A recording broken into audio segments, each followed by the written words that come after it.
بسم الله الرحمن الرحیم. قدرمندو لیدونکو اوریدونکو او ګرانو هیوادوالو سلامونه احترامات مې ومنئ. نن 15 د دسامبر کال 2015 چې د پنځشنبې ورځ سره سمون خوري ستاسو خدمت کې حاضر یم. د نن ورځې دا دویمه برنامه ده. اوله برنامه د سیمایزه نړیوال او د خیبر پښتونخوا په بریدونو باندې و. تاسو کولی شئ هغه هلته وګورئ. اوس دلته راځم ستاسو پوښتنې ته او کوشش کوم چې ستاسو پوښتنې ته ځوابونه ورکړم. هیله ده چې ستاسو د قناعت وړ وګرځي او زما ځوابونه هم داسې اوسي چې تاسو هغه معلومات درکړلی شي. وحید خان ورور وایي هغه د لیبیا مشر خو نن مړ شو. دا قرارداد به اوس ختم شي. دا اشاره کوي هغې موضوع ته چې پرون ما تاسو ته ویلي چې پاکستان د لیبیا سره یو قرارداد کړی دی او تاسو مې دا دغه کړی چې جی اف تندر تیاري، همدارنګې سوپر مشاق تیاري، حیدر ټانک، دا 4.6 میلیارده معامله هلته دوی کړې ده او پاکستان په دې معاملې نه ډېر خوشحال دی چې لیبیا مانه اسلحه اخلي. نو د اشاره خواته ده چې دغه د لیبیا مشر خو نن مړ شو. دا قرارداد به اوس ختم شي. یا ماته ښکاري چې نړۍ به د دغې قرارداد خلاف ودرېږي. وروره د هغه چا سره چې قرارداد شوی دی هغه حفتار نومیږي.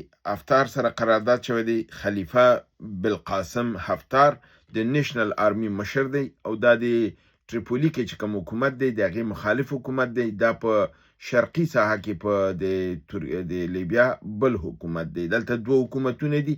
حفتار د مخالف حکومت سره دی. نو هغه نه دی مړ شوی او دا قرارداد خپل په ځای کې دی. او که فرضاً یو قرارداد شوی امضا شي او هغه کس شپې مړ شي د ورځې مړ شي، قرارداد چون د مملکت سره کیږي د شخص د مرګ سره قرارداد نه ختمیږي. نو هغه حکومت کې که فرضاً یو نفر مړ شي لرې شي او حکومت هماغه پاتې، نو هغه خپل قرارداد مخکې وړي.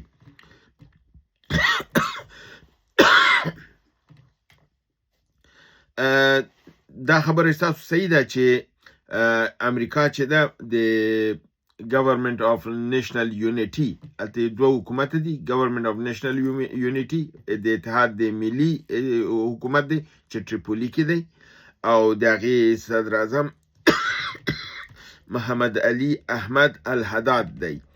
او په ایست کې چې کوم حکومت دی هغه گورنمنت آف نیشنل سټیبلیټي دی، یعنی د استقامت او د ثبات حکومت دی چې په هغې کې همدا خلیفه بالقاسم حفتار پکې دی.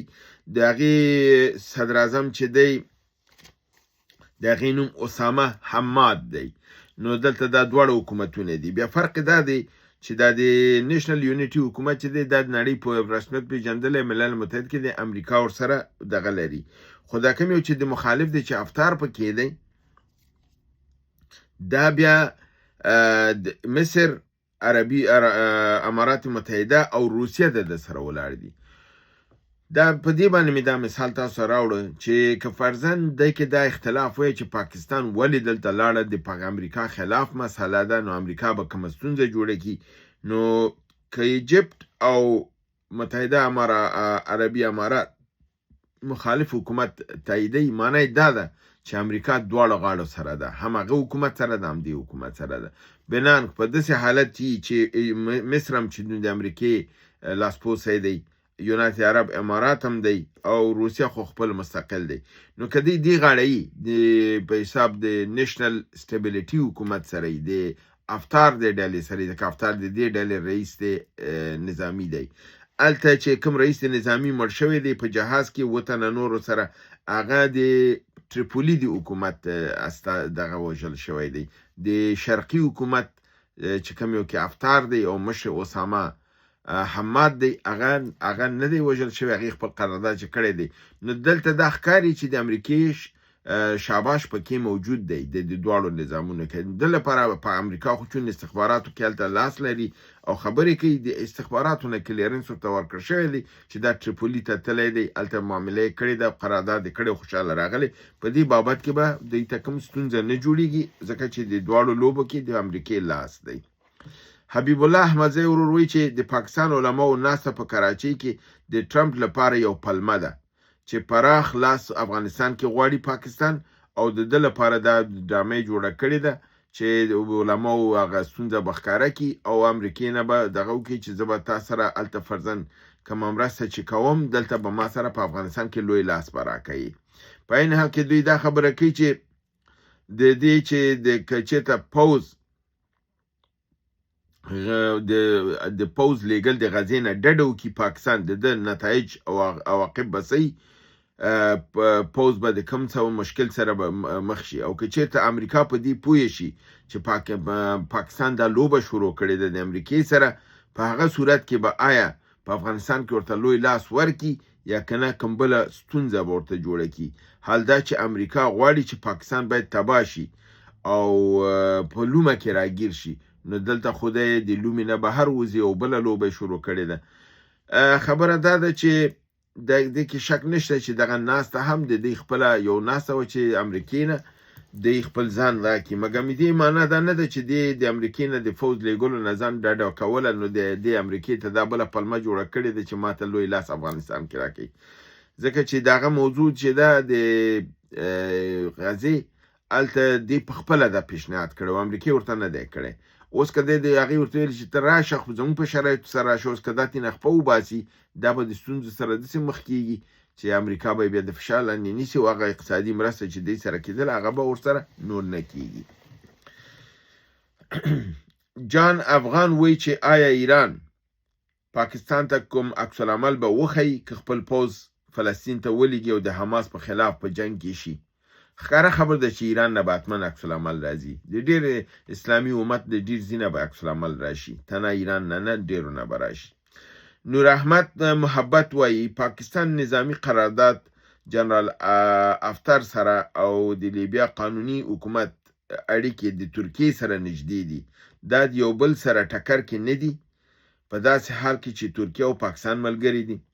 ما خو تاسو ته مخکې د دې ځواب درکړ چې درسته ده چې دا حکومت دوه مخالفه حکومتونه دي. خو ما تاسو ته دا مثال هم درکړ چې مصر هم د امریکې سړی دی، امارات متحده هم د امریکې ده، نو دا هلته د مخالف سره دي. نو که پاکستان هم مخالف ته تللی دی دا حتما د امریکې په اشاره سره تللی دی، او که د امریکې په اشارې سره تللی، که د ترکیې د تریپولي سره لاره لري، نو معنی دا ده چې امریکې به ترکیې ته ویلي چې ته به دلته یې، پاکستان به هلته یي، دواړو ځکه خپل کسان ساتي. نو د دې لپاره شاید د دې منځ کې مستونه نه راځي، چون امر د بادار نه شوی دی، نو حتما به غلی پاتې کېږي، کوم غږ به نه کوي ترکیه.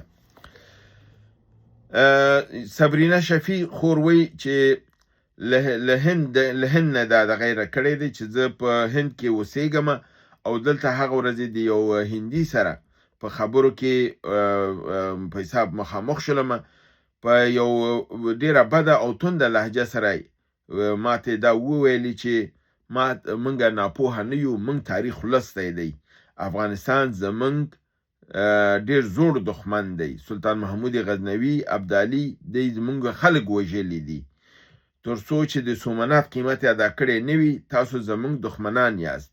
یو عادي نفر په دغه نظر وي نو سیاسیون به زموږ سره په کوم نظر ګوري موږ ته؟ آیا د دې دغه دوستي چې اوس لرو دا په کوم نظر ورته وګورو؟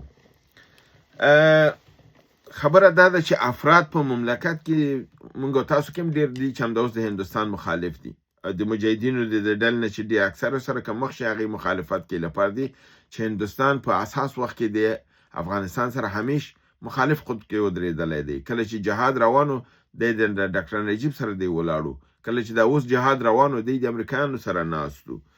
داسې نه ده چې دا د دوستي او ملګرتیا د کوم مذهبي او تیوریکي دوستي او دغه ده، خپله د هند حکومت چې دی یو تروریستي او دغه حکومت دی، ځکه چې احمد آباد کې چې کوم قتل و قتال نریندر مودي کړی و هغې ته امریکایانو په خپله نریندر مودي په امریکې کې د هغې سفر یې بند کړی و، د په حساب د تروریستانو لیست کې اچولی و. نو دا یو نړیوال حقیقت دی، دنه څوک سترګه نشي پټولی.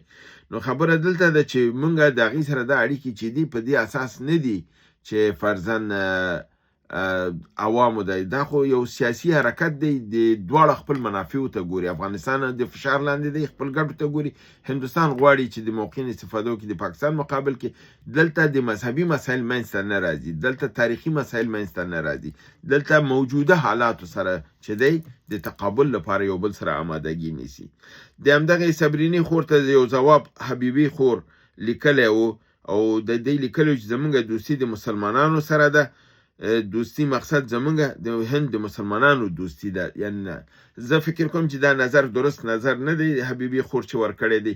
زمونږ که چې روابط چې دي د مسلمانانو سره هلته نه دي، زمونږ روابط د حکومت سره دي. حکومت کې تاسو وکتل چې مونږ ته که فرضاً معامله شوې ده، که مراوده شوې ده، که قرارداد شوی دی، دا د حکومت سره شوی دی. حکومت چې دی هلته اسلامي نه دی، هغه مسلمانان نه دي. که چیرته د مسلمانانو په دغې په اساس زمونږ روابط هلته وای، نو د 4 کالو کې به وای. د مسلمانان خو مخکې نه عملته وو. نو بنان زمونږ چون سیاسي روابط دي، مذهبي نه دي، چې مونږ د وایو چې مونږ د مسلمانانو لپاره هلته روابط مونږ ساتلي. که هلته مونږ د مسلمانانو لپاره روابط ساتلي، بیا د چینایانو سره مونږ روابط په کوم اساس ساتلي؟ هلته خو هېڅ مسلمان نشته دی. خبره دا نه ده، دا د اسلام او د مذهب او د ایدئولوژي په اساس روابط نه دي. دا سیاسي روابط دي، دیپلوماتیک روابط دي. دا د مسلمان د دغې سره کوم ربط نه لري. مونږ سره کوم وزیرانو یو کتل، ټول هندوانو. مشر څوک دی؟ نریندر مودي توندره و هندو دی. نو په دې اساس باندې دا روابط سیاسي دي او د ضرورت روابط دي. دا نه دي چې مونږ د اسلام هغه په دې مونږ پوهېږي چې مونږ توندره و مسلمانان یو. دوی په دې پوهېږي چې طالبان خپېږي چې هغه توندره و هندو دی او د مسلمان سره قطعا ښه نه دي چې وسې مسلمان وژني، مګر هم لپاره دی چې نقطه د مشترکه د منافعو ده د سیمه کې او د خپل د بقا ده، هغې دا سره رانږدې کړي دي. فاکټور چې دی سیمه ایز دی. په دې اساس باندې هغوی هم ستاسو اسلامي نقطې نظر ته نه ګوري، تاسو هم د هغې هندویي نقطې نظر ته نه ګورئ. دا که موږ وایو چې موږ د مسلمانانو لپاره روابط ساتلي، بیا هندو تا سره روابط نه ساتي. که چېرته ستا مطلب دی چې ما مسلمانان هغه وایي زه لاړ شم مسلمان سره دې کښېنه او بېرته ځه، پرېږدي دې هم نه، ځکه چې بیا د ترهګرۍ لیست کې دی اچوي. بنان دا نظر صحیح درست نظر نه دی چې موږ روابط هلته صرف مسلمانانو سره نه، زموږ روابط د حکومت او د دولت سره دي، او هلته ټول هندوان دي او پالیسي د هغې لاس کې ده، دولت د هغې لاس کې ده، رایه د خلکو نه هغې راوړې ده، خاوره د هندوانو ده. مسلمانانو نفوس په نسبت د 1400 میلیونو کې یعنی کم دی، ډیر کم دی، ځکه د سیمې په ساحه باندې زیات دی، 300 میلیونه ډیر زیات نفوس دی د مسلمانانو، مګر په 1400 کې بیا 1100 نور مذاهب او هندوان دي. په دې اساس د هغې اکثریت قاطع دی. هیله ده چې تاسو ځواب شوی اوسي. زین الدین حامد وایي چې د لږ زره په قهر دغه او خپل د کلماتو د ده نه ښکاره کېږي چې لږ زره عصباني دی په اسلامي امارت باندې. وایي که د بله ورشي ما وویلې چې دی ډرون هم خپله جوړوي او میزایل یې اخیستي دي او دغه دی، نو د دې ورته اصاب په دې دغه دی وایي چې که ورسره دي نو ولې پټوي، ولې نه راښکاره کوي چې ملت پوه شي چې موږ څه لرو او خوشحاله شي. او دا باید بیان کی، باید ښکاره خلکو ته دا وښودل شي.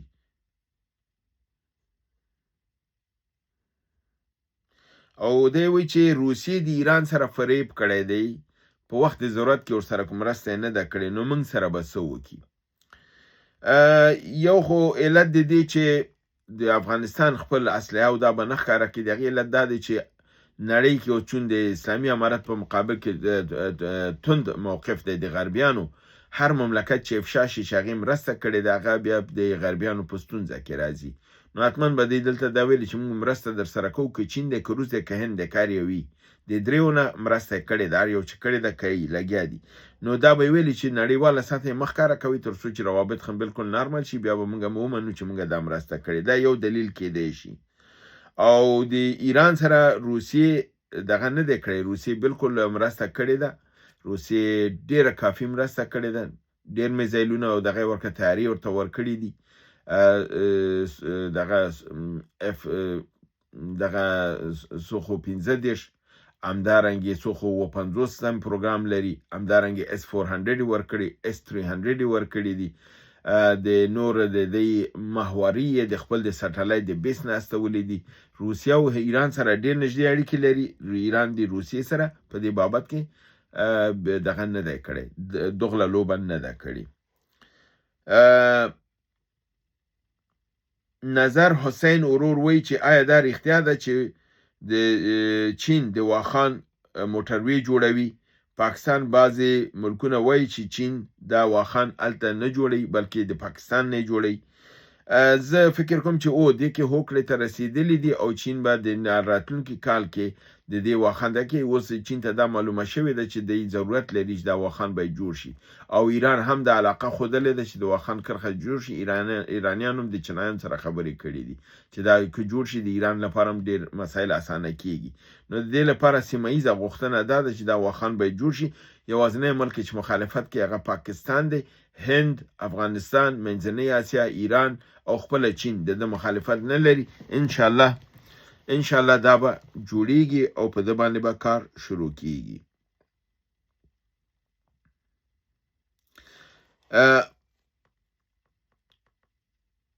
حضرت ولی یوسفزی وایي چې که پاکستان خپل عسکر غزې ته ولیږي آیا هدف جنگ د فلسطین سره دی او که نه؟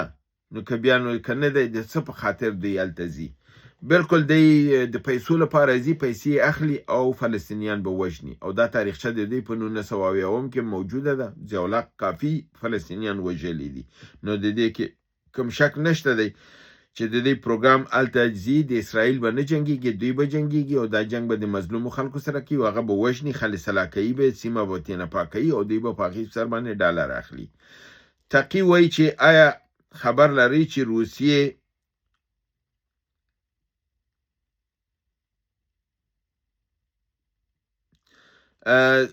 آیا تاسو خبر لرئ چې روسیه 2 میلیونه هندیان هلته راولي؟ هلته نه پوهېږم مطلب یې څه دی، یعنې روسیې ته به یې راولي. د دې نه څه هدف لري او د دې نه به دوی څه کار اخلي؟ آیا دغه پیشنهاد ولې افغانستان ته ونه کړ؟ د افغانستان ته دا پیشنهاد په دې نه دی شوی چې د هندوستان سکل دغه سکل مین پاور ډېر لري، یعنی هنر د کسان ډېر لري. اروپایان هم هندیانو ته ویزه ورکوي، نور ملکونو ته نه ورکوي. امریکایان هم هندیانو ته ویزه ورکوي. لکه د دوی 1400 میلیونه نفوس دی، تعلیم سطح پکې ښه ده او ټول په انفارمیشن ټکنالوژي کې ډېر بره لاس لري. په ده لپاره د دوی نه کسان وړي، داسې لیبر وړي چې هغه د اهل د کار. افغانستان 40 میلیونه دی، 38 میلیونه د بې سواده دی او هغه 2 میلیونه نور چې دی هغه زما غوندې په آی ټي او په لپټاپ باندې سم نه پوهېږي. نو د هغې نه ته څه شی جوړوې؟ نو تا نه څنګه کسان وغواړي؟ د هند په 1400 میلیونه کې 2 میلیونه چې هم نه دی، داسې لکه 2 کسه چې ورکوي. د دې لپاره دی د هند نه کس غواړي، ځکه د هند کسان امریکې کې، انګلستان کې، اروپا کې ټول ځای کې ورته ډیماند زیات دی لپاره دی چې سکل والا دي. حتی په عربي ملکونو کې هم د پاکستان په نسبت د هندیانو نفوس زیات دی. نو هیله ده چې تاسو پوښتنې ځواب مې درکړی. تر بلې برنامې چې تاسو حضور ته حاضرېږم، تاسو په لوی پروردګار سپارم. وما علینا الا البلاغ.